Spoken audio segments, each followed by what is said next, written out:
Apa kabar nih, Brada and Sista? Semoga dalam keadaan baik-baik aja dan semoga dalam keadaan fine aja.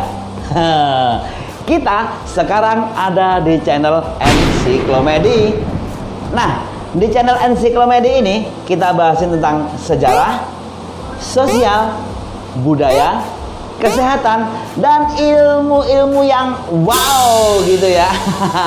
Sebenarnya kalau ngomongin tentang wow-nya, wow yang biasa-biasa aja sih. Saya yakin banget karena ilmu itu sebenarnya sudah ada dimanapun kita carinya. Nah, Brada and Sista, pastilah udah mengetahui apa aja yang Anda ketahui. Apa sih? Cuman nggak ada salahnya sih jika di Ensiklomedi ini kita ingetin lagi tentang ilmu-ilmu yang pernah Anda ketahui. Hari ini kita mau bahasin tentang sejarah tahun baru. Wah, keren banget nih ngomongin sejarah tahun baru. Kan bentar lagi tahun baru nih. Tahu dong sejarahnya. Tapi sebelumnya tombol subscribe dan bunyikan loncengnya.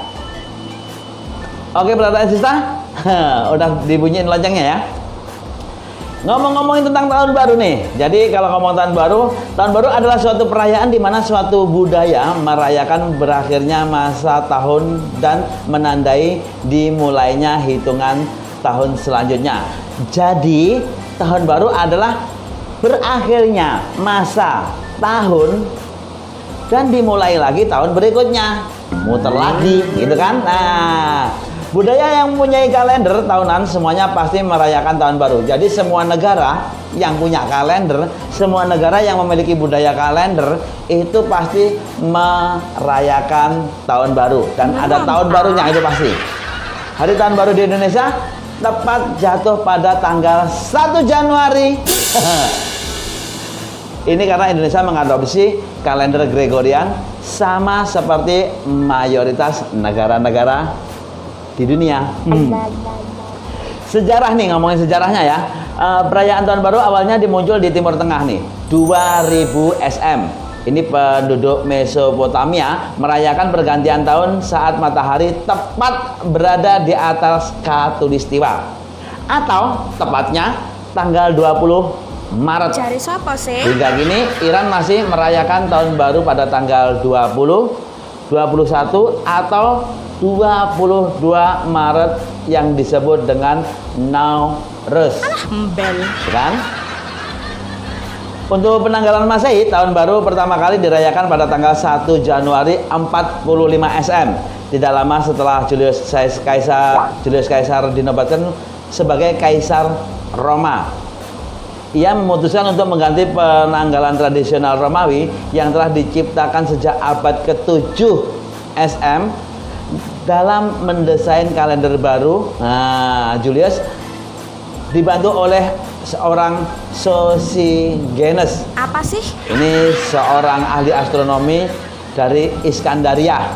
Iskandaria itu adalah pelabuhan utama kota Mesir ya, ini kota kedua di negara tersebut. Yang menyarankan agar penanggalan baru dibuat dengan mengikuti revolusi matahari. Tahu kan matahari itu apa?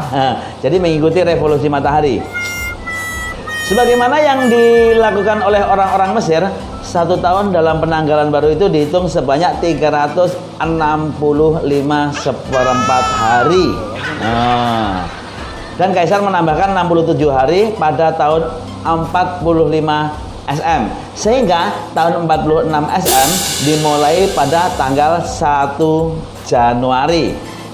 Tidak lama sebelum Caesar terbunuh pada tahun 44 SM, dia mengubah nama bulan Quintilis dengan namanya, yaitu Julius atau Juli. Kemudian nama bulan Sextilis diganti dengan nama pengganti Julius Caesar, Kaisar Agustus, menjadi bulan Agustus. Itu kalau kita ngikutin kalender Gregorian. Tapi kan tahun baru nggak hanya Gregorian aja nih, karena tahun baru itu ada juga loh tahun baru Hijriah. Tahu kan tahun baru Hijriah? Jadi tahun baru Hijriah atau kalender Islam merupakan penentuan tanggal atau bulan yang berkaitan dengan ibadah dan hari-hari penting lain dari umat Islam.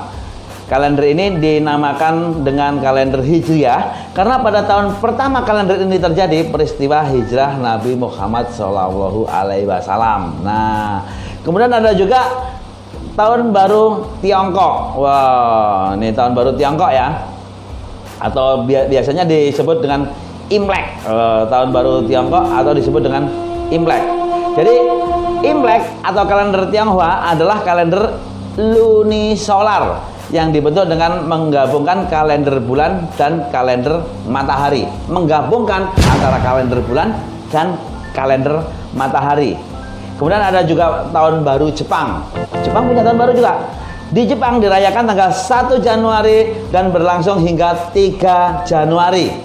Dalam bahasa Jepang, kata Shogatsu dulunya dipakai untuk nama bulan. Bulan pertama dalam setahun.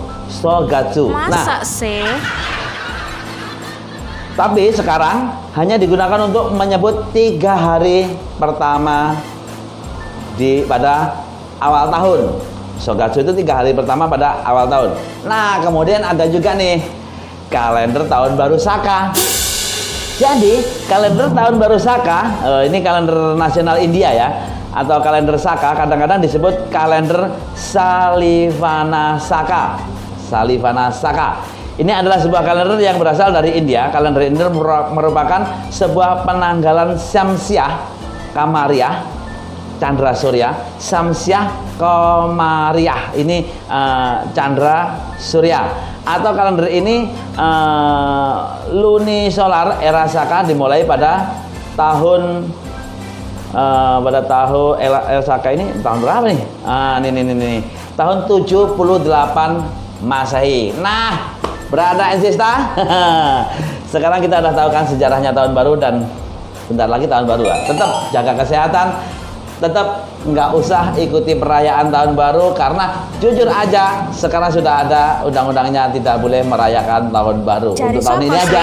Next di tahun depan mudah-mudahan kita bisa lagi balik merayakan tahun baru. Oh iya, berada Ensista. Kita udah tahu sejarahnya tahun baru dan jangan lupa tombol subscribe dan loncengnya. Sampai di sini aja, kita ketemu lagi di ilmu yang berikutnya. Yui, thank you, bye bye.